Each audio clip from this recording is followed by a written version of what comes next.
3년 전 시어머니가 돌아가신 지 일주일 후 외동인 남편과 함께 유품을 정리하기 위해 시어머니 집에 들어섰을 때 저는 할 말을 잃었습니다.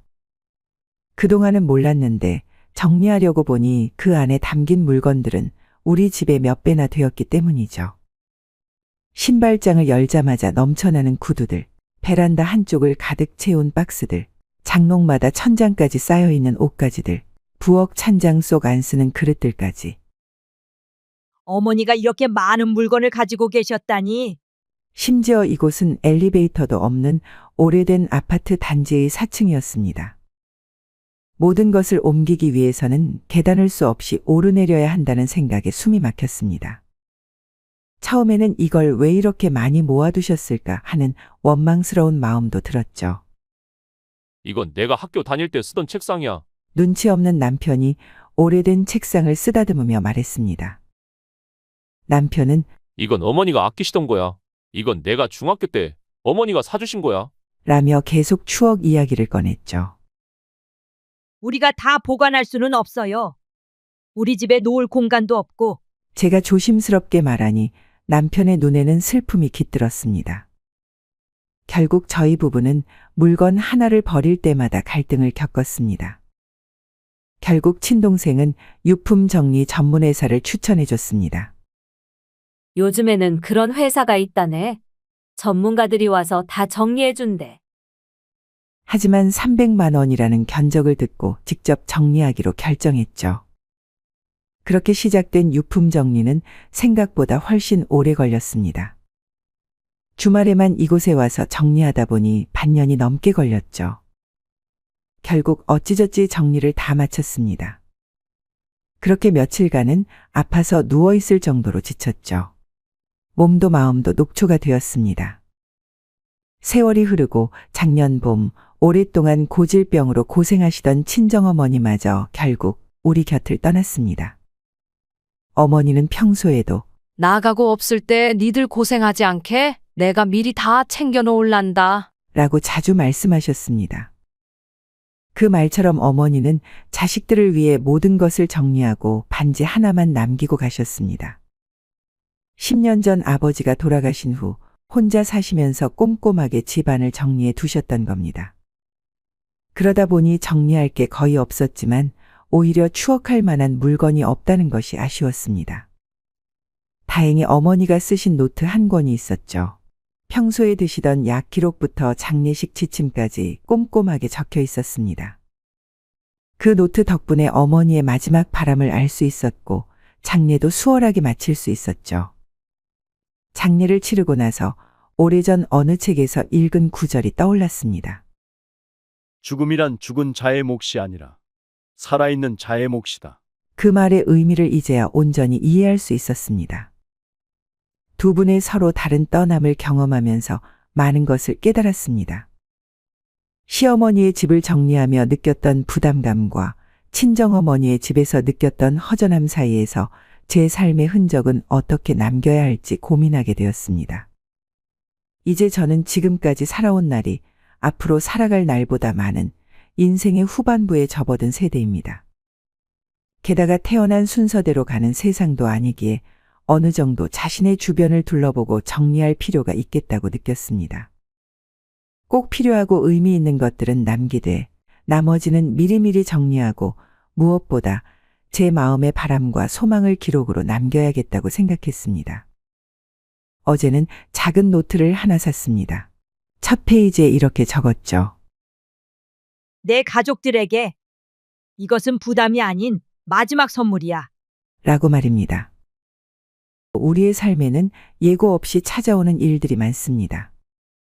그 중에서도 피할 수 없는 것이 바로 죽음이죠. 이런 상황을 생각하는 것만으로도 마음이 불편해지지 않으신가요?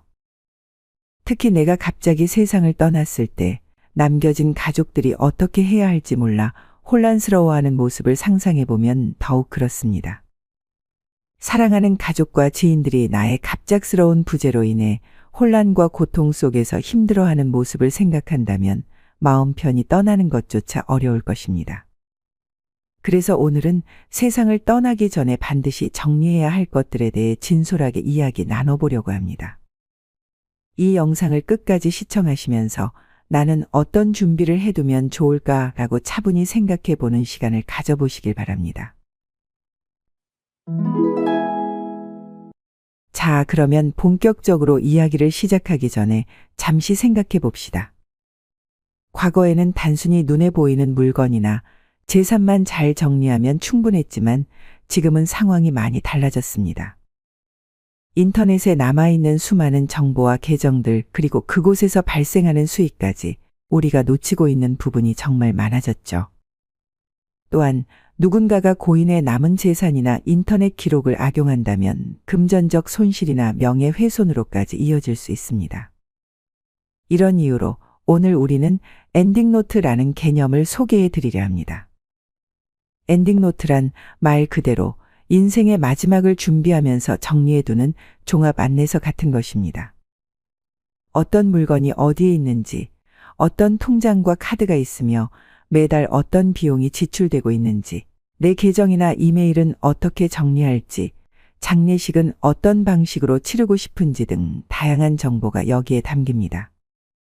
처음 작성하기는 어려울 것 같지만 실제로는 생각보다 간단하게 시작할 수 있고 시간이 지나면서 조금씩 업데이트해 나가면 됩니다. 지금부터 제가 말씀드릴 7가지 중요한 사항 귀 기울여 들어주시기를 바랍니다. 첫 번째, 물건 정리. 우리가 세상을 떠나고 나면 남겨진 물건들은 결국 누군가가 정리해야만 합니다. 생전에 내가 소중히 여겼던 물건이라도 내 손을 떠나는 순간 그 가치가 크게 줄어드는 경우가 많죠. 남겨진 가족 입장에서는 어떨까요? 이걸 버려야 할까? 아니면 간직해야 할까? 이런 고민으로 마음이 무거워지고 정신적으로도 육체적으로도 부담이 됩니다. 그래서 가장 좋은 방법은 평소에 단순하게 사는 습관을 들이는 것입니다. 사용하지 않는 물건은 과감히 정리하고 정말 필요한 것만 남기는 거죠. 예를 들어 한 달 동안 한 번도 사용하지 않은 물건이 있다면 앞으로도 쓸 일이 별로 없겠구나라고 생각하고 정리하는 것이 좋습니다.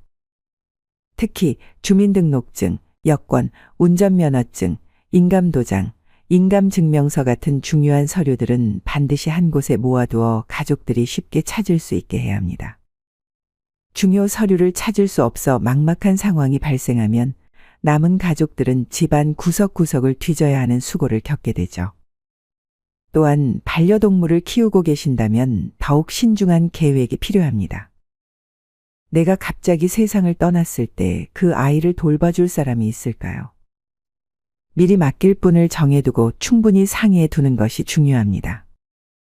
평소 어떤 먹이를 먹이는지, 어디 동물병원을 다니고 있으며 어떤 습관이 있는지와 같은 정보를 담은 반려동물 돌봄 가이드를 만들어두면 남겨진 가족과 반려동물 모두에게 큰 도움이 됩니다. 두 번째, 재산 정리. 우리가 생각하는 재산은 단순히 통장이나 현금, 집에만 국한되지 않습니다. 눈에 보이는 부동산, 자동차, 귀금속뿐만 아니라 눈에 보이지 않는 보험, 신용, 심지어 부채까지 모두 재산의 일부이죠. 가족이니까 어떻게든 다 찾아내지 않을까라고 생각하기 쉽지만 실제로는 내 재산이 어디에 얼마나 있는지 가족들은 전혀 모르는 경우가 많습니다. 통장, 카드, 보험증권, 부채 관련 서류들은 한눈에 파악할 수 있도록 정리해 두는 것이 중요합니다. 특히 인터넷 뱅킹을 사용하고 계신다면 로그인에 필요한 아이디와 비밀번호를 반드시 기록해 두어야 합니다. 내가 떠나고 나면 가족들이 유산 절차를 밟을 때 이런 정보 없이는 많은 번거로움을 겪게 됩니다. 또한 주택담보대출, 자동차 대출 등 매달 정기적으로 나가는 지출이 있다면 이 역시 상세히 정리해 두세요. 만약 내가 떠난 후에도 자동이체가 계속 진행된다면 가족들이 이를 모르는 상태에서 불필요하게 돈이 빠져나갈 수도 있습니다. 혹시 가상화폐나 주식 같은 온라인 금융자산을 보유하고 계신다면 거래소 정보와 접속에 필요한 아이디, 비밀번호도 꼼꼼히 기록해 두세요. 나중에 해야지 하고 미루다 보면 그 자산이 실제로 존재해도 가족들이 찾지 못해 결국 허공으로 사라질 수 있습니다. 세 번째는 인터넷 정보입니다. 요즘은 6, 70대 이상인 분들도 SNS나 다양한 커뮤니티를 활발하게 이용하고 계시죠. 그런데 우리가 세상을 떠나고 나면 이런 온라인 계정들은 어떻게 될까요? 아무런 조치 없이 방치된다면 온라인 공간의 유령 계정으로 남게 됩니다. 밴드, 카톡 등 각종 커뮤니티에 남겨둔 글과 사진들이 내가 없는 세상에서도 계속 존재하게 되는 거죠. 가족들이 보면 민망하거나 곤란한 내용도 있을 수 있습니다. 그렇다면 더욱이 미리 정리해 두는 것이 현명하죠. 만약 온라인에 적립금이나 결제 수단이 등록되어 있다면 이 역시 재산의 일부입니다. 별로 큰 금액이 아니니 대수롭지 않게 생각하기 쉽지만 이런 소소한 금액들이 모이면 생각보다 상당한 액수가 될 수 있습니다. 이러한 디지털 자산까지 꼼꼼하게 정리해 두면 남겨진 가족들에게 실질적인 도움이 될 겁니다. 네 번째는 가족이나 지인들의 연락처 정리입니다. 요즘은 거의 모든 연락처가 스마트폰에 저장되어 있죠. 하지만 우리 삶에서 언제 무슨 일이 생길지 알 수 없기 때문에 갑작스럽게 병원에 입원하거나 의식이 없는 상태가 된다면 어떻게 될까요? 가족들이 누구에게 연락해야 할지 전혀 모르는 상황이 발생할 수 있습니다. 그래서 최소한 한 번은 중요 연락처 리스트를 정리해 두는 것이 좋습니다. 예를 들면 이분은 오랜 친구이며 회사 동료들에게는 이 사람을 통해 연락해 달라는 정도의 정보를 문서로 남겨두면 병원이나 장례식장에서 가족들이 큰 도움을 받을 수 있습니다. 의외로 긴급 상황에서는 스마트폰 잠금 해제조차 할 수 없어 어려움을 겪는 경우도 많습니다. 가까이 살고 있는 가족뿐만 아니라 멀리 떨어져 있거나 해외에 거주하는 형제, 자매, 자녀에게도 꼭 소식을 전해야 할 때가 있습니다. 그러므로 전화번호, 이메일 주소 등이 체계적으로 정리된 목록 하나만 있어도 비상시에 연락이 훨씬 원활하게 이루어질 수 있습니다. 다섯 번째, 입원과 연명치료에 관한 정리. 내가 중태에 빠졌을 때 연명치료를 원하는지 원하지 않는지를 미리 결정해 두는 것입니다. 가족이나 자녀 입장에서는 이 치료를 계속해야 할지 중단해야 할지 엄청난 심적 부담과 갈등을 겪을 수 있습니다. 제 지인 어머니의 경우만 해도 중환자실에 계시면서 의식이 없으셨을 때 형제들 사이에 연명치료에 대한 의견이 나뉘어 정말 힘든 시간을 보낸 적이 있었다고 합니다. 이런 중대한 결정을 남겨진 가족들에게 떠넘기지 않으려면 미리 자신의 의사를 명확하게 문서로 남겨두는 것이 중요합니다. 만약 내가 뇌사 상태가 된다면 연명치료는 원하지 않는다든지 장기 기증을 할 의향이 있다든지 본인이 가장 잘 아는 부분을 직접 정리해 두는 게 좋습니다. 또한 고령이 되어 요양원이나 시설에 입소하게 될 가능성도 있습니다. 그때 나는 식사는 이런 방식으로 하고 싶고 일주일에 2번은 꼭 바깥 산책이 필요하다와 같은 개인적인 요구사항이나 일상 습관이 있다면 그것도 미리 기록해 두면 좋습니다. 그러면 가족들이 우리 부모님이 평소에 어떤 것을 좋아하고 어떤 방식으로 생활하고 싶어 하셨을까 하고 고민하며 헤매지 않아도 됩니다. 여섯 번째로는 장례식입니다. 떠날 때 이왕이면 덜 번거롭게 하고 싶다거나 또는 좀 더 품위 있게 하고 싶다거나 사람마다 각자 희망사항이 다를 겁니다.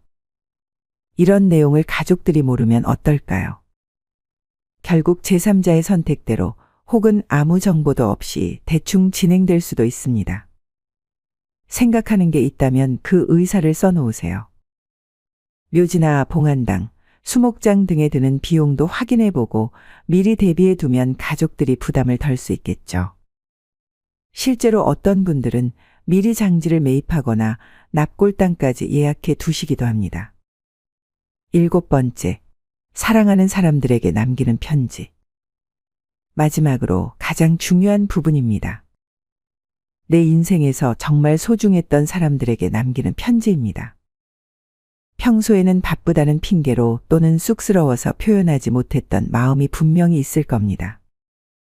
예전엔 내가 미안했어. 나는 항상 너를 사랑했어. 그때 너가 도와줘서 정말 고마웠어. 와 같은 진심 어린 마음을 글로 남겨두면 내가 떠난 후에 그 편지를 받은 사람은 말로 다 표현할 수 없는 위로와 사랑을 느끼게 됩니다.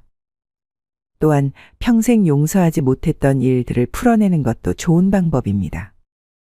마음의 짐을 내려놓아야 마지막 순간에 편안해질 수 있다고 하잖아요.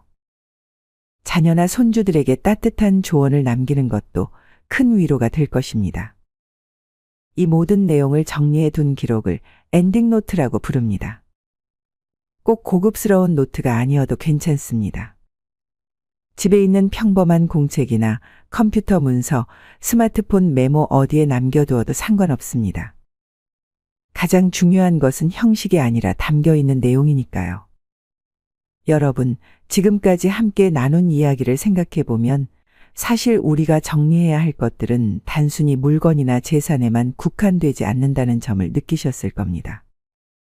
어쩌면 가장 중요한 것은 내가 떠난 뒤 남겨질 사람들에 대한 배려와 사랑을 어떻게 전할 것인지 그 마음가짐 자체일지도 모르죠. 우리가 살아온 흔적을 소중한 이들에게 부담이 아닌 작은 선물처럼 남길 수 있다면 그것보다 아름다운 이별은 없을 것입니다. 무엇보다 핵심은 지금 이 순간부터 조금씩 시작하는 것입니다. 한꺼번에 모든 것을 완벽하게 정리할 수는 없으니까요. 이런 작업을 하나하나 정성껏 살피다 보면 오히려 내가 살아온 인생이 이렇게 다채롭고 풍성했구나 라고 돌아볼 소중한 기회가 되기도 합니다. 거기에 자신에게 남은 하루하루를 더 의미 있게 만들 힘이 되어줄 것입니다. 이 영상을 지금까지 시청해 주신 여러분은 분명 자신의 삶과 남은 가족들을 위해 책임 있는 선택을 하시는 분들일 것이라 믿습니다. 저는 그런 여러분이야말로 멋진 황금빛 노후를 이어가실 거라고 확신합니다. 오늘 이야기가 조금이라도 도움이 되었다면 구독과 좋아요로 지혜의 동행을 응원해 주시기 바랍니다. 여러분과 함께한다는 마음으로 앞으로도 삶을 풍요롭게 만들어줄 소중한 지혜를 계속 공유해 나가겠습니다. 귀중한 시간을 들여 이 영상을 끝까지 시청해 주신 여러분, 진심으로 감사드립니다. 여러분이 남은 인생을 더욱 의미 있게 그리고 사랑하는 가족들을 위해 따뜻하게 준비해 나가실 수 있기를 마음 깊이 응원하겠습니다. 고맙습니다.